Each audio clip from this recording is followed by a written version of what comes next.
বাহিনীকে বললাম কে খালি করতে হয়েছে মালটা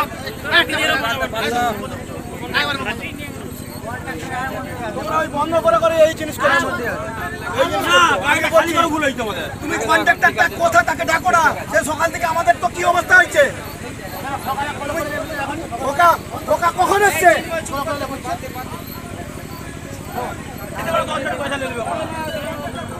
নমস্কার বন্ধুরা, কি ভয়ঙ্কর পরিস্থিতি। এখন বাঁধ সারাইয়ের কাজ চলছে, শেষ রক্ষা হবে কিনা জানি না। মানুষজনের অক্লান্ত পরিশ্রম, শেষ রক্ষা হবে কিনা এখনও পর্যন্ত জানা যাচ্ছে না, তবুও অনেকটা নিয়ন্ত্রণে। দাসপুর থানার অন্তর্গত রাজনগরে গ্রাম পঞ্চায়েতের হাইতপাড়ার নিকট যদুপুর গ্রামে একটি ফাটল দেখা যায় নদী বাঁধে। সেই দুদিনের বৃষ্টিতে এতই জলোচ্ছ্বাস, বাঁধ ভেঙে যাওয়ার উপক্রম হয়ে দাঁড়িয়েছিল। এই মুহূর্তে আমি সেইখানে একটু উপস্থিত হয়েছিলাম। তো সন্ধ্যাবেলা একটু আমি সেখানে ভিডিও করেছিলাম, আপনাদের সাথে সেটা একটু শেয়ার করে দিচ্ছি। তো বন্ধুরা দেখুন, প্রচুর মানুষ এখানে জমায়েত হয়েছে, তারা বন্যা পরিস্থিতি দেখছে এবং এখানে অনেক মানুষ কাজকর্ম করছে। এইভাবে তারা একটু বিক্ষোভও দেখাচ্ছিল, আপনারা দেখতে পেলেন। কারণ ইরিগেশন দপ্তর থেকে যারা যেসব সাহায্য করার দরকার সেগুলো কিন্তু সবাই ঠিক মতন তারা সাহায্য করতে পারেনি সকাল থেকে। এলাকাবাসীরাই তারা নিজেদের উদ্যোগে এই কাজকর্ম করেছে এবং বাঁধটাকে রক্ষা করেছে। তো সেইটি একটু বিক্ষোভ দেখাচ্ছিল, অনেকেই সেটা দেখতে পেলেন।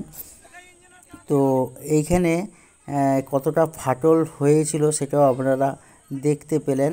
আর যেখানটায় ঘোগ পড়েছিল, অর্থাৎ যেখান দিয়ে জলটা সেপার মানে নদীর পাশ থেকে অন্য পাশে জলটা বেরিয়ে যাচ্ছিল, এই জায়গাটায় সেখানে সেইটাকে একটু এখন রক্ষা করা গেছে।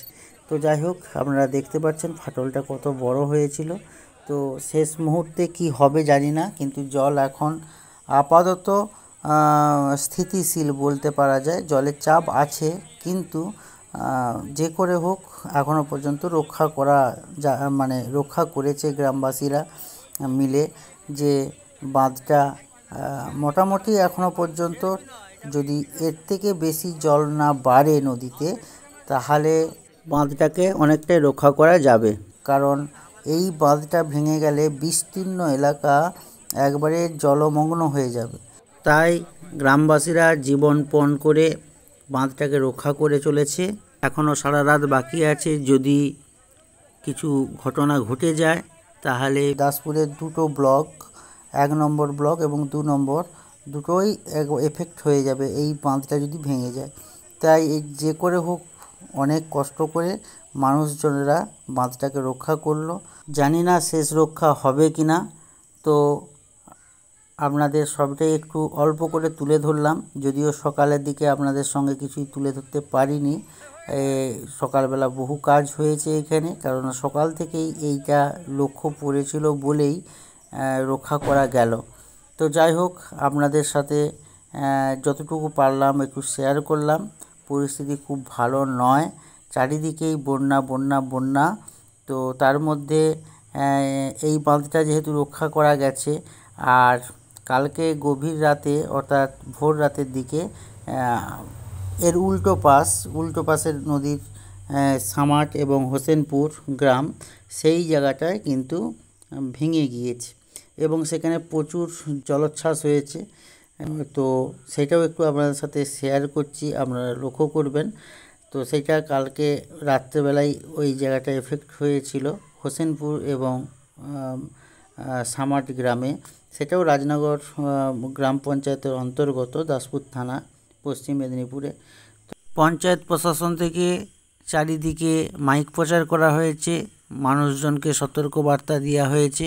স্থানীয় গ্রাম পঞ্চায়েত মেম্বার, প্রধান উপপ্রধান সবাই এখানে উপস্থিত থেকে সহযোগিতা করছে, সেটাও দেখলাম।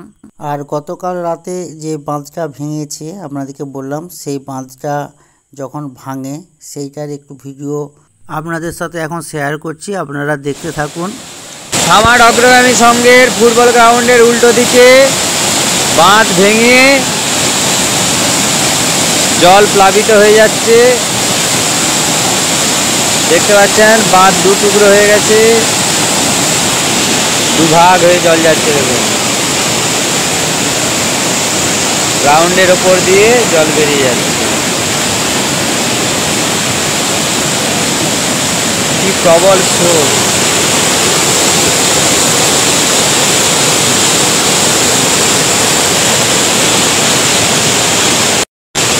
আমার অগ্রগামী সংঘের ফুটবল গ্রাউন্ড, একবারে গ্রাউন্ডেই উপর দিয়ে জল প্লাবিত হয়ে যাচ্ছে।